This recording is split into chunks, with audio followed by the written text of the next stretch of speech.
할렐루야. 네, 오늘 계속해서 하나님의 전신갑주 이제 두 번째 시간을 좀 갖겠는데요.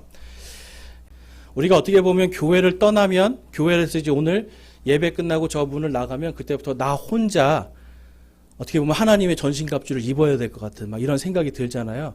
그렇지만 하나님은 믿음의 공동체로 우리를 성령 안에서 하나로 묶어주셨거든요. 그래서 여러분들이 집에 가셔서도 내가 혼자가 아니다. 믿음에 있어서 어떤 공격들이 들어올 때 나는 혼자가 아니다. 나에게 기도해주는 믿음의 공동체가 있다.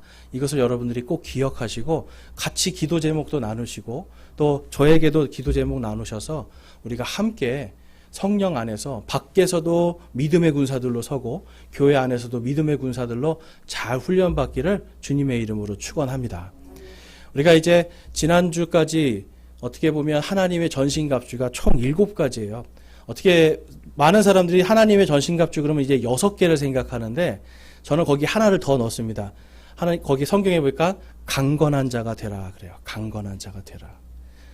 강건한 자가 되라는 것이 전제되고 그 다음에 전신갑주를 입으라는 거예요, 여러분.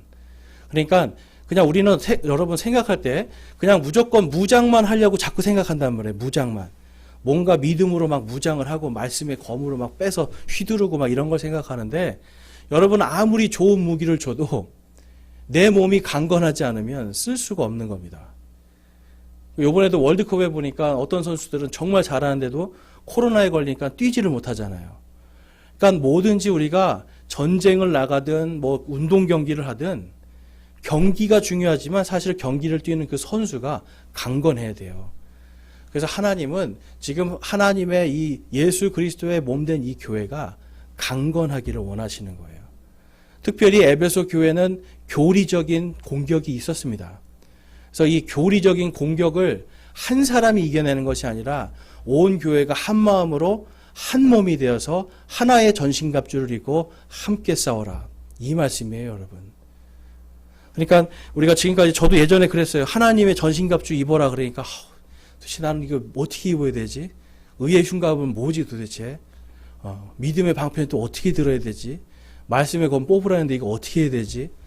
그러니까 이게 혼자서 이거를 다 감당하려니까 버겁고 결국은 포기하게 되더라고요.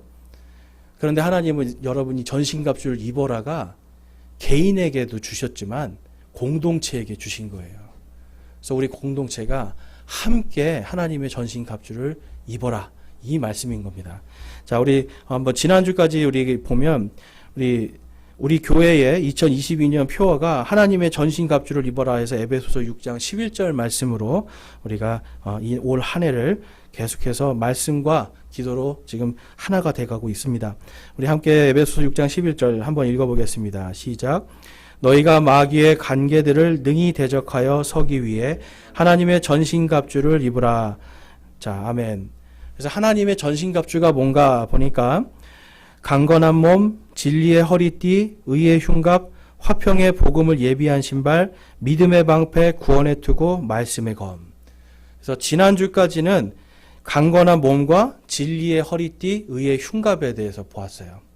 그럼 이제 오늘은 화평의 복음을 예비한 신발이 무엇인가 좀 이렇게 살펴볼 건데요. 여러분 항상 여러분들 중요한 게 아까 강건한 자, 강한 자 되라고 말씀을 하셨잖아요. 그래서 그것이 무엇인가를 우리 다시 한번 좀 살펴보면 디모데후서 2장 1절 말씀부터 보면 그러므로 내 아들아 너는 그리스도 예수님 안에 있는 은혜 안에서 강건한 자가 되고 그래서 사도 바울이 디모데에게 강건한 자가 되라. 이것도 똑같이 하나님의 전신 갑주처럼 be strong입니다. 그러니까 강건한 자가 되고 15절 말씀 보면 너는 진리의 말씀을 바르게 나누어 내 자신을 하나님께 인정받은 자로 부끄러울 것이 없는 일꾼으로 나타내도록 연구하라.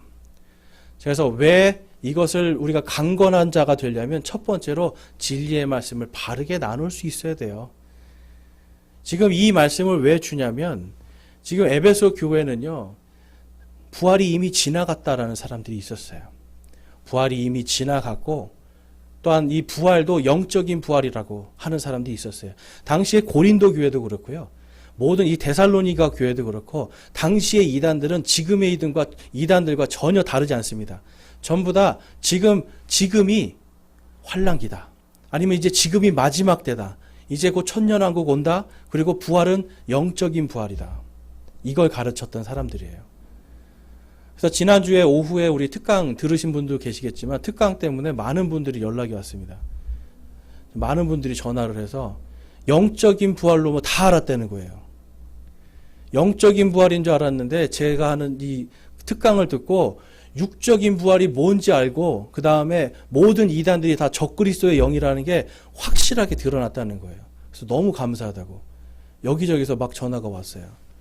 그만큼 이제 지금 대한민국의 이 교회들이 암암리에 적그리스도의 영이 다 지금 들어와서 예수님도 영으로 부활하고 우리도 영으로 부활할 거다. 이렇게 믿는 사람들이 너무 많다라는 거예요, 여러분.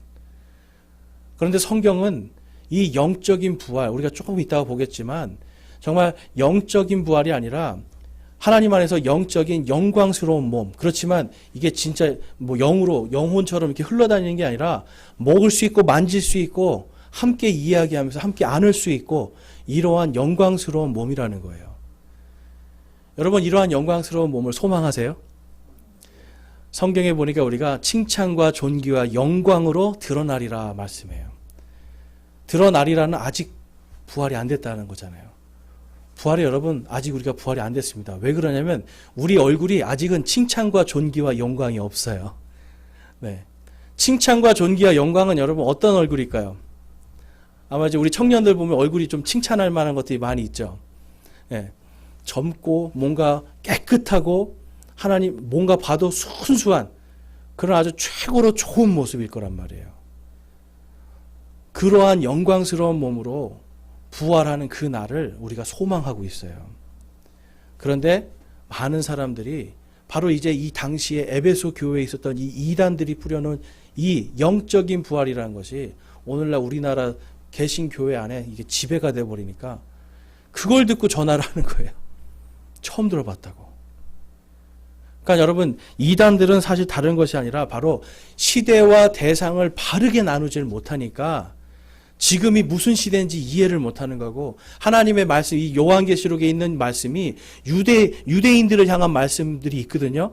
그 유대인을 향한 말씀을 나눠서 생각 못하니까 우리가 거기 들어가는구나 이렇게 생각하는 거예요. 예수님을 믿는데 그 진노 속에 들어가서 고통받는데 거기서 조금만 잘못하면 또 지옥 간다고 이렇게 가르치니까 벌벌벌벌 떨면서 이단들에 다 휩쓸려 가는 겁니다. 여러분 그래서 디모데후서에서 그 말씀하는 거예요. 너희는 진리의 말씀을 바르게 나누어라. 바르게 나누어야 하나님께 인정받는 자가 되고 부끄러울 것이 없는 자가 된다. 여러분 우리 교회가 바로 이 바르게 나눈 교리로 하나가 되어야 될 줄로 믿습니다. 그래야 하나님께 인정받는 교회가 돼요. 여러분 사람에게 인정받을 필요 없죠. 그런데 하나님께는 반드시 인정받아야 됩니다. 어떤 분들은 무슨 하나님께 또 인정을 받아야 돼. 그것도 교만이라고 생각하는 분들이 있는데 여러분 천만의 말씀이에요. 성경에는 우리의 믿음을 일하여 드러내라고 그랬어요. 너희의 믿음을 보이라고 했어요. 여러분 이게 교만이 아니라 하나님 앞에서 내가 인정받는 자, 하나님 앞에서 부끄러움 없는 자가 되라는 거예요. 그래서 우리는 진리의 말씀을 바르게 나누어야 되는 겁니다. 고린도전서 15장 말씀에 가보니까 사도 바울이 이 에베소 교회에 대해서 이렇게 말을 합니다. 고린도전서 15장 32절 35절 내가 사람들의 방법대로 에베소에서 짐승들과 싸울진대 만일 죽은 자들이 일어나지 아니한다면 그것이 내게 무슨 유익을 주겠느냐. 내일 우리가 죽을 터이니 우리가 먹고 마시자. 속지 마라. 악한 사귐은 선한 습성을 부패시키느니라. 의에 대하여 깨어있고 죄를 짓지 말라. 어떤 자들에게 하나님에 대한 지식이 없으므로 내가 너희를 부끄럽게 하려고 이 말을 하노라. 그러나 어떤 사람은 말하기를 어떻게 죽은 자들이 일으켜지느냐 그들이 어떤 몸으로 오느냐 하리니. 고린도 교회에도 똑같은 일이 있었던 거예요. 어떻게 죽은 자가 몸을 가지고 일어나냐. 일어나면 어떤 몸으로 일어나냐. 그러니까 부활에 대해서 믿지 않고 부활이 영적인 부활이라고 하고 지나갔다고 하고 이러한 사람들이 똑같이 고린도 교회에도 있었습니다. 그래서 고린도전서 15장은 바로 하나님의 영광스러운 몸으로 부활할 우리의, 그리고 또 그 몸이 하나님의 왕국을 상속할 것에 대한 소망의 말씀이에요. 그래서 여러분, 그리스도교의 핵심 교리는 바로 고린도전서 15장에 있습니다. 바로 부활의 교리예요. 그래서 우리가 무엇으로 부활을 하는가에 대한 확실한 이 교리로 우리가 하나의 진리로 뛰어야 되고요. 그 다음에 이것을 하나님께서 우리에게 구원을 주신 다음에 이 구원을 끝까지 성령으로 봉인하셔서 우리가 부활하는 그날까지 끝까지 봉인하고 지켜주신다고 하는 이 구원의 확신을 우리가 믿음의 흉갑, 의의 흉갑으로 갖고 있어야 돼요. 그러니까 여러분, 지금 하나님의 전신갑주를 입어라, 싸워라 하는 것들은 뭐냐면 바로 교리적인 문제들이었습니다. 많은 사람들이 악한 것과 마귀와 대적해서 싸워야 된다니까 요즘에 정말 무슨 박혁이라는 그 사람, 전도사라는 사람이 나와요. 보면은 막 소리 지르고 막 해서 막 마귀를 내쫓고 그래요. 어떤 분이 이게 성경적으로 맞습니까? 이렇게 물어봐요. 정말 최근에 너무 많은 사람들이 물어봐요, 저한테. 근데 여러분, 예수님께서 마귀를 내쫓는 방법을 말씀해 주셨어요. 이런 유는 기도와 금식 외에는 나갈 수 없다라고 말씀하셨어요. 시끄럽게 막 하고 하는 거 여러분, 이거 무당 푸닥거리랑 똑같은 거예요. 성경에 보면 예수님이 여러분 막 시끄럽게 마귀 막 소리 지르고 뭐 마귀한테 욕을 해야 되고 막 그렇게 가르치는 사람들이 있거든요. 여러분, 예수님 그렇게 하셨어요? 아니거든요. 예수님이 그 한 사람을 진정한 사랑의 마음으로 예수님이 가니까 마귀들이 떨어버리잖아요. 소리 지르지 않았어요, 여러분. 마귀가 오히려 먼저 나와가지고 잘못했다고 그러죠. 여러분, 우리 안에 어떤 한 사람을 위한 진정한 그 영혼에 대한 사랑을 가지고 나가고 복음으로 나가면 마귀가 떠나가게 돼 있습니다. 어떤 막 그런 무당 푸닥거리 하는 것처럼 막 그렇게 시끄럽게 안 해도 돼요. 그건 하나님의 방법이 아니에요. 하나님은 언제나 질서와 품위의 하나님입니다. 우리 한번 따라해 보겠습니다. 하나님은 질서와 품위의 하나님이다. 모든 예배를 하나님께서 고린도전서에서 말씀하세요. 품위와 질서 있게 하라. 품위와 질서 있게. 그래서 여러분, 단 하나도 우리가 하나님의 말씀에서 벗어나면 그때부터 품위와 질서가 사라지는 거예요. 이 하나님의 전신갑주도 마찬가지입니다. 그래서 하나님은 정확하게 바르게 나누어서 이것으로 너희들이 부끄럽지 않은 일꾼이 돼야 된다. 하나님의 말씀은 정확하게 질서가 있거든요. 자, 이제 오늘은 그래서 그 중에서 화평의 복음을 좀 살펴볼 거예요. 지난주까지는 이제 구원의 확신을 갖는 의의 흉갑까지 봤어요. 그럼 여러분, 이 화평의 복음 15절 말씀에 보면 화평의 복음을 예비한 것으로 너희 발에 신을 신고. 자, 그럼 화평의 복음은 뭐예요, 여러분? 화평의 복음. 화평의 복음이 뭘까요? 우리 그냥 이거 읽으면서 그냥 화평의 복음, 그래서 뭐 복음 전하라는가 보다. 네, 복음 전하라는 거 맞아요. 근데 화평의 복음이라고 나와 있어요. 성경에 보면 찾아보면 화평의 복음은 딱 두 군데서만 나옵니다. 하나는 에베소서고 하나는 로마서예요. 그러면 화평의 복음이 뭔가 특별하다는 거죠. 근데 에베소 교회의 이 화평의 복음을 말씀하고 있어요. 자, 그러면 일단은 그 화평의 복음이 뭔가 에베소서 안에서 한번 찾아보겠습니다. 에베소서 2장 12절 말씀에 보면 그때에 너희는 그리스도 밖에 있었고 이스라엘 연방 국가 밖에 있던 외인들이며 약속의 언약들에서 분리된 낯선 자요 세상에서 소망도 없고 하나님 밖에 있던 자들이었는데 바로 우리를 이야기하는 겁니다. 우리가 예전에는 이스라엘 그 사람들 그 족속이 아니라는 거죠. 이스라엘 이 연방 국가 바깥에 있었던 사람들이에요. 그거를 이방인들이라고 그래요. 그러니까 이방인들은 하나님에 대한 소망이 아무것도 없었던 사람들이다. 그것을 12절에서 말씀하시고 우리 14절 말씀, 15절 말씀 함께 읽어보겠습니다. 시작. 그분은 우리의 화평이시니라. 그분께서 둘을 하나로 만드사 우리 사이의 중간벽을 허무시고 원수되게 하는 것, 즉 규례들에 수록된 명령들을 율법을 자기 육체로 없애셨으니 이것은 이 둘을 자기 안에서 하나의 새 사람으로 만들므로써 화평을 이루려 하심이요. 아멘. 자, 그럼 화평의 복음이 뭘까요? 화평의 복음. 둘이 하나가 되는 거예요. 누구와 누가 하나가 되는 거예요? 유대인과 그리스도인, 아니, 이방인들이 예수 그리스도를 믿음으로 하나가 되는 거예요. 이게 화평의 복음입니다. 예수 그리스도를 믿음으로 유대인은 여러분 아셔야 되는 게 지금 유대인 그리고 이방인 화평을 이루었다고 해서 이게 그냥 하나로 뭉쳐지는 게 아니에요. 하나님께서 주실 각각의 몫이 따로 있고 그렇지만 그리스도 안에서 하나가 된다는 겁니다. 이해가 되시나요? 교회 안에서도 여러분 하나님께서 말씀하시잖아요. 몸이 있는데 한 몸이지만 각각 다른 지체를 갖고 있다라고 말씀하죠. 우리도 다 각각 하나님 안에서 믿음의 분량대로 하나님이 주신 선물대로 각각 다른 지체와 다른 선물들을 갖고 있어요. 이스라엘 백성도 똑같습니다. 그래서 여러분 이 하나님께서는 이 화평의 복음은 뭐냐면 이스라엘 그리고 유대 그리고 이방인 우리가 그리스도 안에서 서로 화해했다. 화평하게 지낸다. 이걸 말씀하는 거예요. 자, 로마서에도 이 말씀이 있습니다. 화평의 복음 나온 말씀. 로마서 10장 우리 1절 15절 말씀 한번 보겠습니다. 자, 로마서 10장 1절 15절 같이 한번 읽어볼게요. 시작. 형제들아 이스라엘을 위한 내 마음의 소원과 하나님을 향한 기도는 곧 그들이 구원을 받는 것이니라. 보내어지지 아니하였으면 그들이 어찌 선포하리요? 이것은 기록된 바 화평의 복음을 선포하며 좋은 일들의 반가운 소식을 가져오는 자들의 발이 어찌 그리 아름다운가 함과 같으니라. 아멘. 성경에 있는 유대인과 이방인에 대한 하나님의 이 복을, 하나님의 언약을 정확하게 나누어서 유대인에게 갈 하나님의 복과 이방인들이 받아야 될 하나님의 복, 이것을 서로 존중하면서 화평을 누리는 거예요. 그런데 여러분 재밌는 것은 바로 이 화평이 깨져버렸다는 겁니다. 왜 화평이 깨졌을까요, 여러분?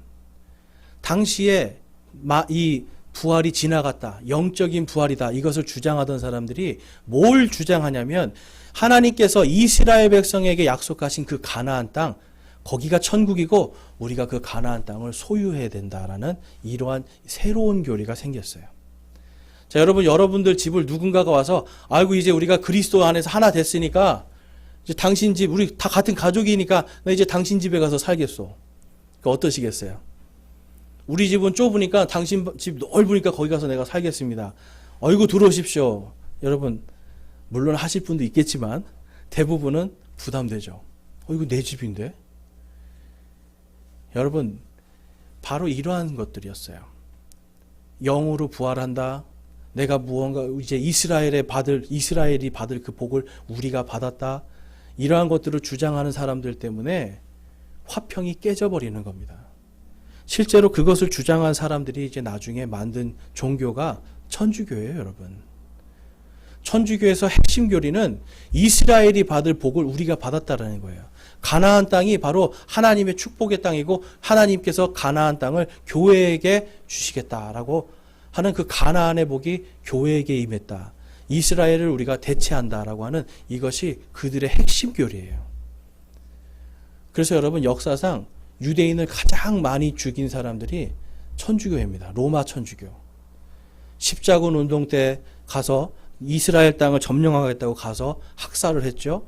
그 다음에 이 나치 때, 2차 세계대전 때, 히틀러를 도와서 600만 명의 이 유대인들을 학살하게 앞에서 나선 교회가 바로 천주교회였어요. 그리고 천주교회의 그러한 교리를 따라가는 수많은 독일의 개신교회들이 그대로 그걸 동참했어요. 왜 그렇습니까? 그들 안에 화평의 복음이 없어서 그래요. 지금 에베소에서 바로 그 화평의 복음을 예비한 것을 신발로 신으라는 거예요, 여러분. 그러니까 여러분 교회 안에서 지금 화평의 복음을 온전히 잘 가르치지 않으면 쉽게 말해서 여러분 군화 없이 그냥 전쟁터 나가는 거랑 똑같아요. 맨발로 산속을 뛰어다니면서 전쟁하는 거예요. 전쟁할 수 있겠죠. 근데 어떻게 돼요? 제대로 싸울 수가 없어요. 제대로 싸울 수가 없죠. 발이 아프니까. 그래서 하나님께서 지금 이 에베소 교회에게 사도 바울을 통해서 말씀하시는 거예요. 화평의 복음을 예비한 것으로 신을 신어라. 바로 이스라엘 백성과 우리 이방인들을 정확히 나누어서 하나님이 그들에게 줄 가나안의 복과 또한 이방인들에게 줄 하나님의 왕국의 복, 이것을 정확하게 서로 지키면서 화평하라는 거예요. 여러분, 그러한 십자군 운동과 나치 때의 그러한 사건들 때문에 바로 이 화평의 복음이 무너진 것 때문에 반유대주의가 교회 안에 들어오기 시작하고, 그래서 지금도 유대인들은 그래서 여러분 기독교를 싫어하는 거예요. 왜냐하면 자꾸 우리 땅이래. 가나안이 자꾸 우리 땅이라 그러니까 여러분, 자기 땅을 침범할 넘어오는 사람들을 누가 좋아하겠어요. 그러니까 여러분, 그러한 것들을, 이러한 화평의 복음이 교회 안에 올바르게 서야 됩니다. 에베소서 3장 말씀 볼게요. 3장 6절과 10절 말씀에 보면, 이 신비는 곧 복음으로 말미암아 이방인들이 그리스도 안에서 동료 상속자가 되고 같은 몸에 속하게 되며 그분의 약속에 참여하는 자가 된다는 것이라. 그 목적은 이제 교회를 사용하사 하늘의 처소들에 있는 정사들과 권능들에게 하나님의 갖가지 지혜를 알게 하려 하심이라. 아멘. 이 신비가 뭐예요? 이 복음의 신비. 지금 이게 화평의 복음 이야기하는 거거든요. 이방인들과 바로 유대인들이 그리스도 안에서 동료 상속자가 되었다. 동료 상속자. 자, 여러분, 상속할 때 정확하게 나누어서 줍니까? 아니면 그냥 하나 던져놓고 알아서 가져가라고 합니까? 나누어서. 아들은 얼마큼, 딸은 얼마큼, 아내는 얼마큼. 이거 안 되면 어떻게 되는 거예요? 서로 머리 잡고 싸우는 거예요. 내가 더 갖겠다고. 그러니까 여러분, 상속에서 제일 중요한 건 동료 상속자라는 말은 정확하게 구별해서 그들도 가질 몫이 있고 너희도 가질 몫이 있다. 이 말씀 해주는 거예요. 그것을 교회가 이 신비를 전하도록 세워진 게 목적입니다, 여러분. 그러니까 교회가 여러분 바르게 나누는 이 교리, 그리고 화평의 복음, 이것을 전하지 않으면 교회가 아닌 거예요, 여러분. 자기의 목적을 상실해 버린 거예요. 그러니까 맨날 가나안 땅 우리가 차지해야 되고 하나님이 가나안의 복을 우리에게 주셨다고 하면서 막 그것을 꿈꾸면서 하는 이러한 화평의 복음이 아니라 오히려 이것이 폭력의 복음이거든요. 그들의 것을 빼앗았어. 그래서 성경도 그렇게 번역을 했잖아요. 성경은 천국은 침노하는 자의 것이다. 근데 여러분, 천국을 우리가 가서 막 차지해서 뺏어야 돼요? 가나안 땅을 우리가 가서 막 차지해서 뺏어야 돼요? 그게 아니거든요, 여러분. 하나님은 우리를 유대인들과 이방인들을 동료 상속자로 서로 화평케 하는 복음을 주신 거예요. 그런데 이것이 깨어지니까 지금 그 가나안 땅을 우리가 차지해야 된다. 막 이런 일들이 나오고, 이단들이 그것 때문에, 이 교리 때문에 더 쉬워지는 거예요, 여러분. 이단들이. 부활은 지나갔다 그러고, 이단의 교주들은 다 뭐라고 그래요? 내가 영으로 부활하신 그 예수님의 영을 받았다. 그래서 나는 내가 그리스도다. 내가 보혜사다. 뭐 이런 주장들을 하잖아요. 헛소리들을. 그러니까 여러분, 에베소에 있는 지금 하나님의 전신갑주, 제일 중요한 게 지금 어떻게 보면 화평의 복음. 이거를 우리가 예비한 것으로 나가서 복음을 전해야 돼요. 자, 요한계시록 7장에 보면 그 이단들이 제일 많이 쓰는 게, 내가 봉인된 자들의 수에 대하여 들었는데, 7장 4절과 5절입니다. 이스라엘 자손의 모든 지파에서 봉인된 자가 14만 4천이더라. 유다 지파에서 봉인된 자가 12,000이요. 루벤 지파에서 봉인된 자가 12,000이요. 갓 지파에서 봉인된 자가 12,000이요. 지금 여기에 한국 사람 있습니까? 없습니까? 한국 사람 없어요. 하나님이 이스라엘 백성에게 약속하신 그 가나안 땅, 영원히 지금 아브라함에게 약속하셨어요. 너의 씨에게, 너와 너의 씨에게 영원토록 내가 주리라 하신 그 땅을 주는 마지막 상속자들에 대한 이야기예요. 그래서 거기에서 보면 이스라엘 자손의 모든 지파에서라고 말씀해요. 이스라엘의 12지파가 하나님께서 약속하신 대로 각각 자기들이 받을 몫대로 받아야 되는데, 그 숫자가 14만 4천이다라고 말씀을 하고, 각 지파에서 몇 명씩인가도 하나님이 정확하게 나누어서 얘기해 주시죠. 구약 성경에 가보면 하나님께서 땅을 분배해 주는데, 숫자가 많은 사람들은 많이 주고 숫자가 적은 지파는 적게 줬어요. 그러니까 숫자가 많은 지파는 사람이 많으니까 땅을 많이 갖게 되는 거죠. 그런데 지금 요한계시록에서는 뭘 말씀해요? 유다 지파든 루벤 지파든 전부 다 12,000명이에요. 상속받을 양이 똑같다라는 거예요. 정확하게 정해 주시는 거예요, 하나님께서. 그래서 어디를 주시는 거예요? 가나안 땅이에요. 지금 저 이스라엘이 있는 그 가나안 땅, 거기 주신다는 거예요. 옆에 앞에 있는 사진을 한번 보겠습니다. 사진을 보면 이게 한국 지도입니다. 근데 가운데 이렇게 회색으로 되어 있는 게 보이시죠? 저게 이스라엘 땅이에요. 지금 비교해서 이렇게 겹쳐 놓은 거예요. 비교해서. 저만큼을 상속받는 거예요. 이스라엘 사람들이. 자, 그럼 여러분, 만약에 하나님께서 한국 땅하고 지금 이스라엘 땅하고 둘 중에 하나 상속받으라 그러면 여러분 어느 땅 갖고 싶으세요? 그냥 인간적인 욕심으로 큰 땅 갖고 싶으세요? 작은 땅 갖고 싶으세요? 여러분 이스라엘이 받을 몫은 딱 요거 회색 요겁니다. 요만큼을 12지파가 나눠서 갖는 거예요. 하나님께서 영원히 주시겠다고 했기 때문에. 그런데 우리 이방인들에게는 지금 이게 아니라 온 하나님의 왕국 자체를 거기에서 각각 보상받은 대로 통치할 수 있게 해주시겠다라고 약속을 해요. 그러니까 여러분 가나안 땅에 들어가서 가나안 땅 천국이고 가나안을 누려야 된다고 하고 가나안에 우리가 들어가야 된다고 하면 요 좁은 데에 수억 명이 가서 들어가서 살아야 된다. 이렇게까지도 볼 수 있는 거예요, 여러분. 논리적으로도 맞지 않죠. 하나님은요, 여러분 정확한 분이에요. 그냥 대충 뭉뚱그려서가 아니라는 겁니다.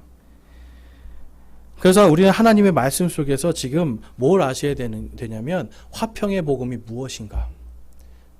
화평의 복음은 바로 그들과 우리가 동료 상속자다.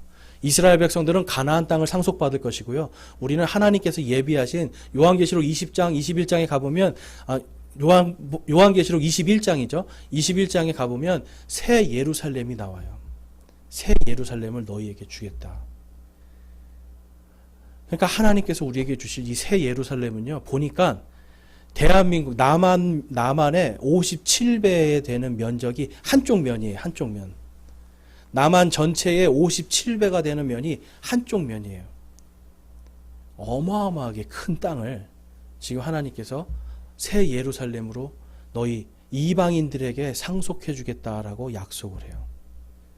여러분 한쪽 면만 그러기 때문에 이게 정육면체이기 때문에 전체에 부피로 하면 어마어마한 숫자가 살 수 있는 큰 곳입니다. 그러니까 하나님은 우리 이방인들에게는 더 큰 거를 주시겠다라고 약속을 해요. 그러니까 겨우 여러분 요 조그만 거 요거 얻으려는 요거 복 받겠다고 한다는 것 자체가 우리가 성경적으로 봐도 하나님께서 우리에게 약속하신 게 아니라는 거예요. 그럼 여러분 이스라엘의 복이 더 큽니까? 우리의 복이 더 큽니까? 우리의 복이 더 커요. 이스라엘은 저 조그만 땅 저거예요. 저거 상속받는 거예요. 근데 우리는 하나님께서 더 큰 땅을 지금 약속해 주고 계시거든요. 그러니까 여러분 믿음으로 살 때 우리 믿음의 이 스케일을 좀 키우세요, 여러분. 그냥 매일 그냥 조그만 거 하나에 막 염려 걱정하지 말고 자, 이제 내가 부활하고 하나님의 왕국을 상속받을 때 정말 엄청난 걸 상속받겠구나. 나는 하나님의 아들이구나 라고 하는 이 자부심으로 사셔야 돼요. 그 다음에 믿음의 방패를 보면 16절 말씀 보면 본문 말씀 16절입니다. 우리 함께 읽어보겠습니다. 시작. 모든 것 위에 믿음의 방패를 취하며 그것으로 능히 저 사악한 자의 모든 불화살을 끄고. 자, 불화살을 끈대요. 여러분 방패로 불화살을 끈다라는 이것은 이제 당시에 우리가 로마의 방패를 아셔야 돼요. 지금 로마의 방패 앞에 사진 한번 보실게요. 로마 군대 그러면 방패입니다, 여러분. 방패 어떠세요, 여러분? 모든 것 위에 방패를 지금 두고 있죠. 머리까지. 자, 머리까지 방패를 쓰는 이유가 뭘까요? 화살이 날라오니까. 그래서 한 팀이 되는 겁니다. 저렇게 로마군에 여러분 로마군이 전 세계를 통치하고 전 세계에서 전쟁을 제일 잘하는 민족이 될 수 있었던 게 바로 저 방패였어요, 여러분. 모든 것 위에 방패를 해라. 그러니까 모든 우리가 이 안에서 지금 그 마귀의 불화살을 꺼라. 함께 모여서 함께 믿음으로 가려주라는 거예요, 여러분. 그래서 이 믿음의 방패가 무엇인가? 우리 시편 33편을 한번 보겠습니다. 시편 33편 18절에서 21절까지 보면, 보라, 주의 눈은 그분을 두려워하는 자들 곧 그분의 긍휼에 소망을 두는 자들 위에 있나니 이것은 그분께서 그들의 혼을 사망에서 건지시며 기근 중에서 그들을 지키사 살게 하려 하심이로다. 20절 21절 함께 읽겠습니다. 시작. 우리의 혼이 주를 기다리라니 그분은 우리의 도움과 우리의 방패시로다. 우리가 그분의 거룩한 이름을 신뢰하였으므로 우리 마음이 그분을 기뻐하리로다. 아멘. 우리 혼을 지켜주시는 방패, 특별히 그분의 긍휼에 소망을 두는 자들 위에 있다라고 그래요. 그러니까 주 하나님의 눈이 바로 나의 방패시다. 여러분, 하나님이 우리를 지켜보시면 어떻게 되는 거예요? 우리를 지켜주시고 보호해 주시고. 믿음의 방패는 하나님을 온전히 신뢰하는 걸 이야기하는 겁니다. 특별히 어떤 거를 신뢰하는 거예요? 우리를 구원해 주신 그 하나님, 그리고 이 구원을 영원토록 보장해 주시는, 보증해 주시는 하나님, 그리고 또한 우리를 부활케 해주시고 생명을 주시는 그 하나님.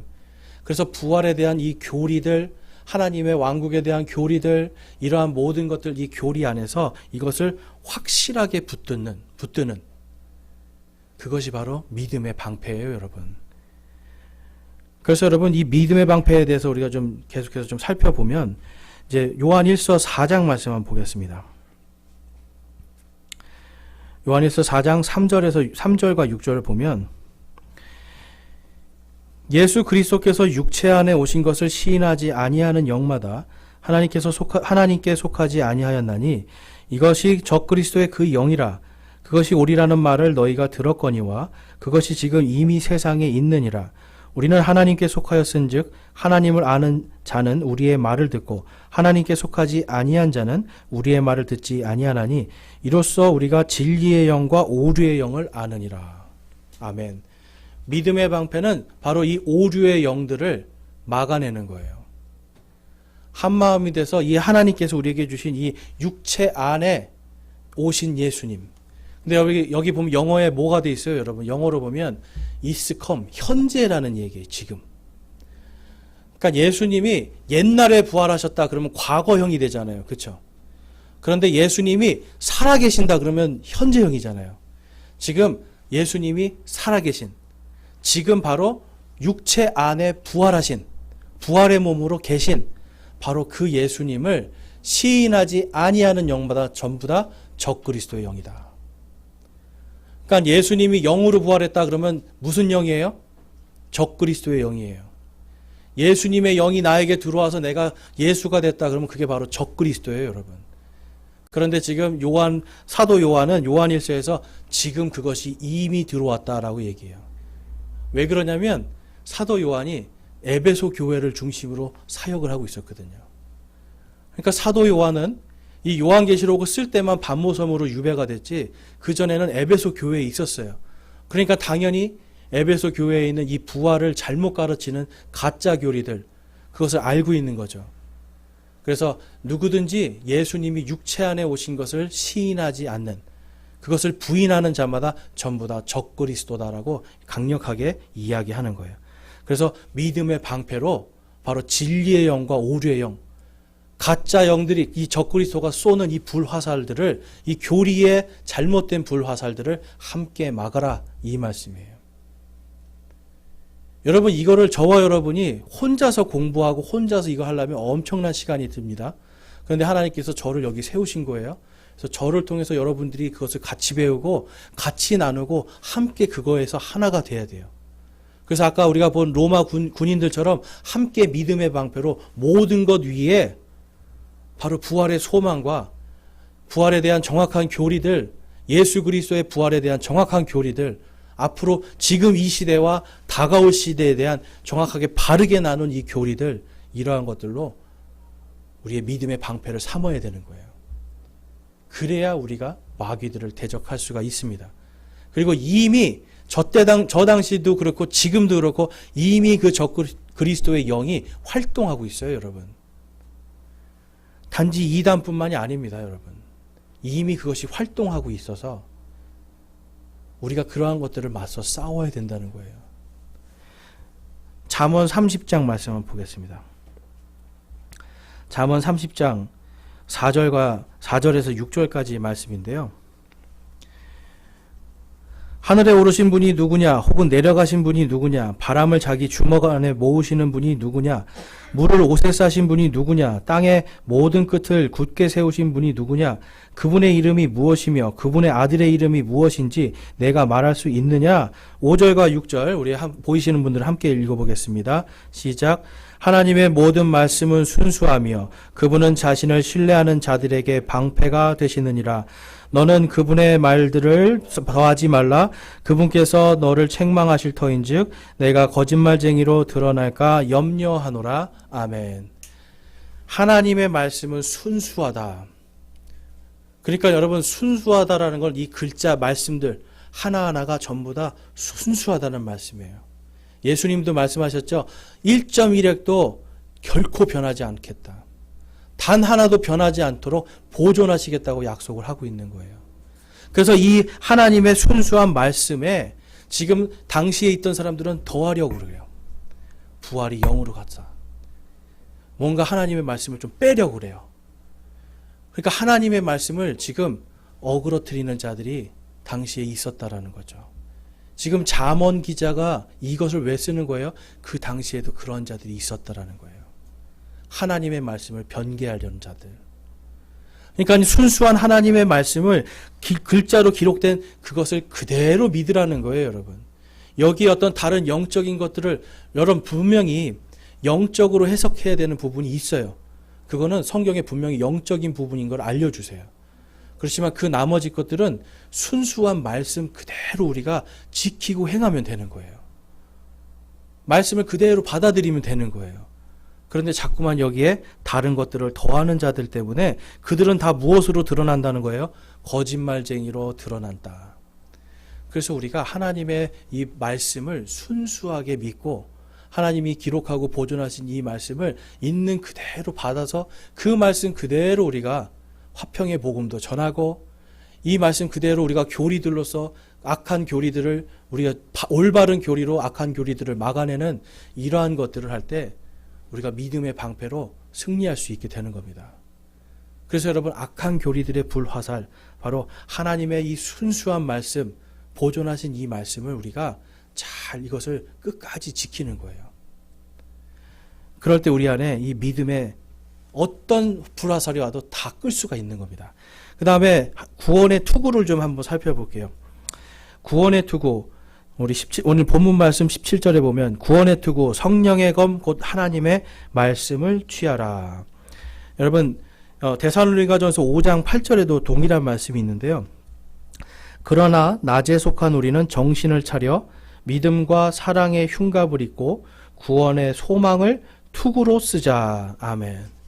자, 구원의 투구를 쓰라는 말씀이에요. 근데 데살로니가 전서에서는 구원의 소망이라고 말씀을 해요. 소망. 구원의 소망. 그러면 이 구원의 소망은 뭘까요, 여러분? 근데 재밌는 건 여러분, 여기 보면 헬멧이 영어로 가면 한 헬멧을 쓰래요. 한 헬멧.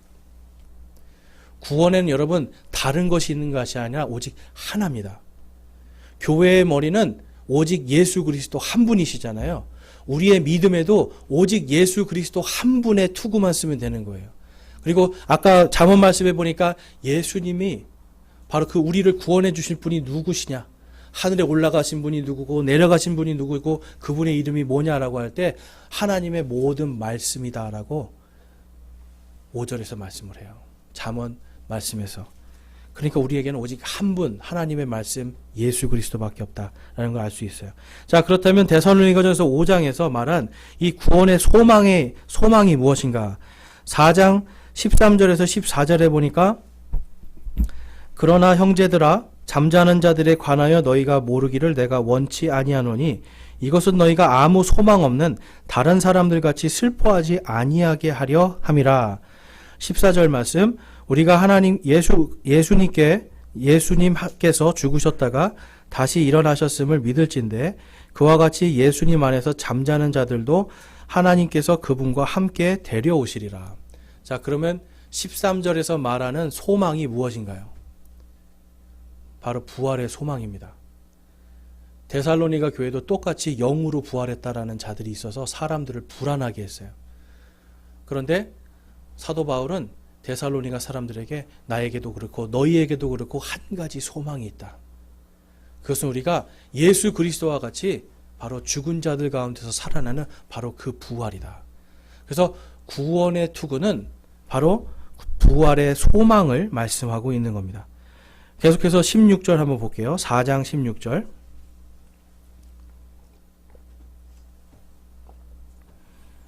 자, 16절, 17절 함께 읽겠습니다. 데살로니가전서 4장 16절, 17절 시작. 주께서 호령과 천사장의 음성과 하나님의 나팔소리와 함께 친히 하늘로부터 내려오시리니 그리스도 안에서 죽은 자들이 먼저 일어나고 그 뒤에 살아서 남아있는 우리가 그들과 함께 구름들 속으로 채여 올라가 공중에서 주를 만나리라. 그리하여 우리가 항상 주와 함께 있으리라. 아멘. 부활의 소망은 뭐까지입니까, 여러분? 왜 구원의 소망의 투구를 쓰라는지 아시겠어요? 당시에 이단들이 그 이야기를 하는 거예요. 지금이 환란기니까, 부활이 지나갔으니까 이거를 너희들이 지금 여기서 하나님의 율법을 지키지 않으면, 11조 내지 않고 안식일 지키지 않으면 너희들 구원받지 못해. 이러한 교리를 하니까 사람들이 어떻게 했어요? 마음에 불안함이 있잖아요. 그러니까 그게 아니야. 그게 아니라 우리가 주께서 호령과 천사장과 하나님의 나팔소리와 함께 친히 하늘로부터 내려오실 때 우리가 다 부활해서 죽은 자들도 일어나고 우리도 다 부활해서 어디에서 주님을 만난다는 거예요? 공중에서 주님을 만나리라. 이단들은 지금이 환란기니까 지금 여기가 이제 엄청난 재앙이 일어날 거야 막 협박을 했단 말이에요. 그런데 그게 아니야. 우리가 다 부활해서 공중에서 주를 만나리라. 그래서 18절에 그러므로 이 말씀들로 서로 위로하라 라고 말씀해요. 공중에서 주를 만나는 게 이게 위로인 거예요, 여러분. 이게 바로 구원의 소망의 투구예요. 구원의 투구는 우리가 모두가 다 부활하여서 공중에서 주님을 만나리라.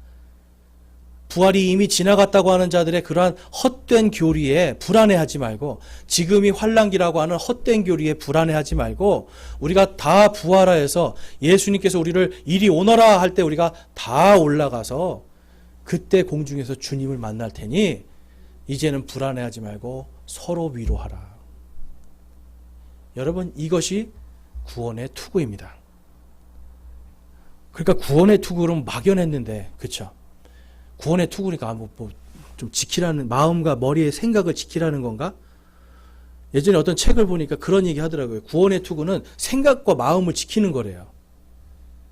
물론 생각과 마음을 지키는 거는 맞죠. 그런데 여러분, 더 정확하게 말하면 우리가 이 땅이 아니라 공중에서 부활하여 주님을 만나는 이 생각과 이 믿음을 지키는 거죠. 그래서 구원의 투구는 우리에게 소망이 되는 겁니다. 여러분, 이 소망이 있으세요? 하나님이 기록하신 이 말씀이 성취될 걸로 믿으십니까? 여러분, 그러면 이미 저와 여러분이 구원의 투구를 쓴 줄로 믿습니다. 마지막으로 볼 게 이제 말씀의 검이에요. 구원의 투구와 말씀의 검을 취하라, 이 말씀을 했는데요. 자, 히브리서 말씀 한번 가볼게요. 히브리서 4장 12절과 13절 말씀에 가보면 4장 12절 13절 함께 읽겠습니다. 하나님의 말씀은 살아있고 권능이 있으며 양날 달린 어떤 검보다도 예리하여 홍과 영과 및 관절과 골수를 찔러 둘로 나누기까지 하고 또 마음의 생각과 의도를 분별하시는 분이시니 그분의 눈앞에서 드러나지 아니하는 창조물이 하나도 없고 모든 것이 우리와 상관하시는 그분의 눈에 벌거벗은 채 드러나 있느니라. 아멘. 하나님의 말씀은 여러분 잘라내는 겁니다. 여러분, 칼은 자를 때 써요. 장식품이 아니에요. 하나님의 특별히 좌우의 날성검이에요, 여러분.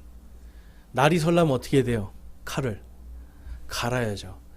옛날부터 장수들은 전쟁이 나가기 전에 칼을 갑니다, 여러분. 아무리 잘 싸워도 칼이 무디면 이게 전쟁에서 이길 수가 없어요. 그래서 우리는 늘 하나님의 말씀으로 우리가 훈련이 돼야 되는 거예요.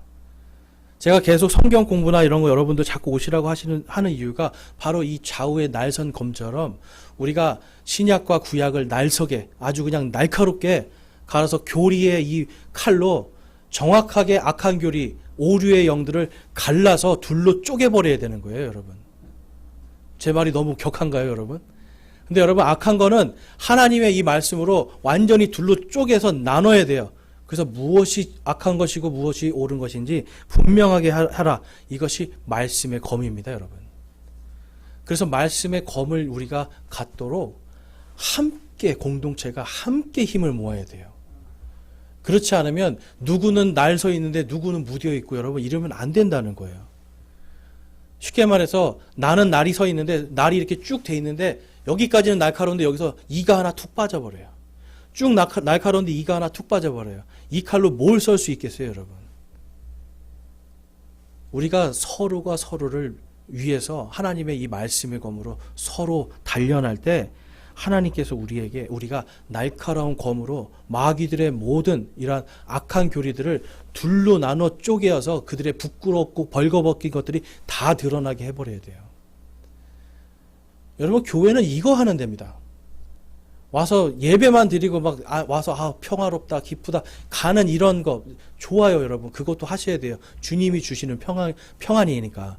그런데 그것보다 아까 교회를 세우신 목적이 뭐라고 그러셨어요? 바로 이 화평의 복음, 그리고 이 믿음의 방패, 우리가 오늘 본 하나님의 이 전신갑주를 취하라고 이곳에 보내주시는 거예요. 하나님의 말씀으로 새롭게 되라고 보내주시는 거예요. 말씀의 검을 날카롭게 갈라고 여기를 보내주시는 거예요. 잠언 27장 17절 말씀 한번 같이 읽어보겠습니다. 잠언 27장 17절 시작. 쇠가 쇠를 예리하게 하는 것 같이 사람이 자기 친구의 얼굴을 예리하게 하느니라. 아멘. 여러분과 제가 서로 말씀으로 때로는 여러분 부딪힐 때도 있어야 돼요. 전혀 그걸 여러분 두려워하지 마세요. 질문도 하시고 저랑 어떨 때는 말씀 가지고 서로 이야기하면서 부딪힐 때도 있어야 돼요. 쇠가 쇠를 날카롭게 하는 겁니다. 왜냐하면 저도 불안한 사람이고 부족한 사람이잖아요.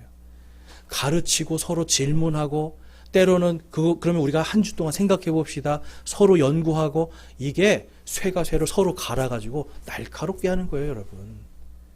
목사 혼자 막 일방적으로 떠든다고 여러분 날카로워지지 않아요. 오히려 무뎌져요.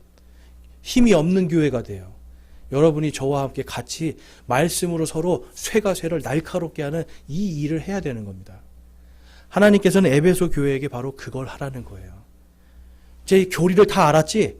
교리로 이제 무장도 됐지? 다 알았지? 근데 이제 서로가 서로 하나님의 말씀으로 날카롭게 되라. 그래서 이 말씀으로 악한 교리들이 왔을 때 너희들이 그것을 둘로 나누어 쪼개어가지고 이 영들이 벌거벗은 채 드러나도록 이것이 적그리스도의 영이구나 하고 드러나도록 하라라고 지금 성경은 말씀하고 있는 겁니다. 여러분, 하나님의 전신갑주 입을 준비가 되셨습니까? 우리가 혼자는 안 돼요. 같이 해야 되는 거예요. 같이 하고 함께 싸워서 함께 이 진리의 영과 오류의 영을 완전히 구별하여서 이제는 우리 안에 하나님께서 주시는 이 화평의 복음을 신을 신고 믿음의 방패를 들고 그 다음에 말씀의 검으로 무찔러 싸우는 무장되는 그것으로 성장하는 강한 자가 되는 그러한 교회가 되기를, 그러한 우리 공동체가 되기를 주님의 이름으로 축원합니다. 이 시간 우리 함께 결단하며 기도하는 시간 갖겠습니다. 우리 결단하면서 기도하실 때 여러분, 나는 과연 지금까지 어떻게 신앙생활을 하였는가 한번 잘 살펴보세요. 내가 과연 내 안에 정말 화평의 복음이 있었는가? 내 안에 믿음의 방패가 있었는가? 내 안에 부활의 소망의 이 구원의 투구가 있었는가? 또 하나님의 말씀의 검이 있었는가? 내가 과연 지금 하나님의 말씀으로 무장되어 있는가? 살펴보면서 오늘 시간 여러분 결단하기 바랍니다. 주님, 제가 그냥 아니란 기독교인, 그냥 연약한 기독교인, 마귀가 바람만 불어도 넘어가는, 마귀가 조금만 흔들어도 흔들흔들해서 쓰러지는, 내가 그런 기독교인이었습니다. 내가 그런 사람이었는데 내가 이제 오늘 말씀을 통해서 하나님의 전신갑주 있기를 소망합니다 라고 여러분 기도하시고 결단하기 바랍니다. 우리 함께 기도하겠습니다.